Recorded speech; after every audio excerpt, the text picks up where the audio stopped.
सगळ्यांनाच माहिती आहे की महाराष्ट्रातलं सरकार हे बहुमतातलं असलं तरी ते एकसंघ नाही, त्यात एकवाक्यता नाही आणि एकमेकाविरुद्ध कुरघोड्या करण्याचे प्रयत्न सुरू आहेत.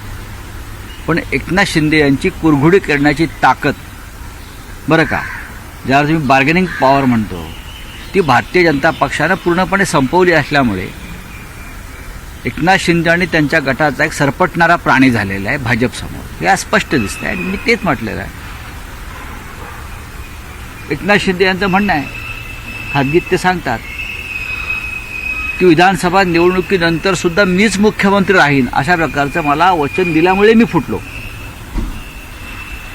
मला विधानसभा 2024 नंतर सुद्धा आपणच मुख्यमंत्री राहणार आहात हे सांगितल्यामुळेच मी पक्षातून बाहेर पडण्याचा निर्णय घेतला. हे त्यांचं स्वतःचं म्हणणं आहे की नाही त्यांना जाऊन विचारा. मी खोटं बोलत नाही. आणि काल निवडणुका झाल्यावर एकनाथ शिंदे यांना खड्यासारखं बाजूला केलं.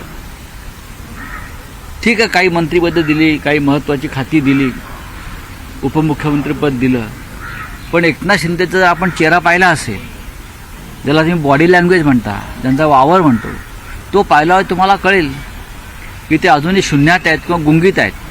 त्या धक्क्यातून ते सावरलेले नाही.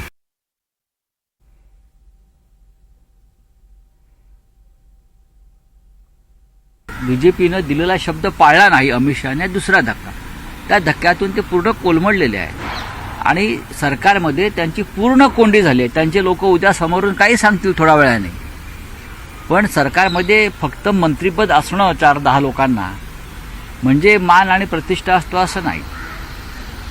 जो फोकस, जो झोत त्यांच्यावर होता मुख्यमंत्री म्हणून, तो गेला. आता लोक त्यांच्याकडे जात नाहीत. लोक जातात ते फक्त पैसे मागायलाच जातात. हां, पण त्यांच्याकडे पैसे आहेत. यापुढलं त्यांचं राजकारण पैसा आणि सत्ता जे आहे त्याच्यावरच चालेल आणि त्यांच्याच आमदारामध्ये चलबिचल आहे की नाही तुम्ही प्रत्येकाला जाऊन विचारा. मी कशाला सांगायला पाहिजे. त्यातल्या एका मोठ्या गटावर देवेंद्र फडणवीस यांचे नियंत्रण आहे पूर्णपणे.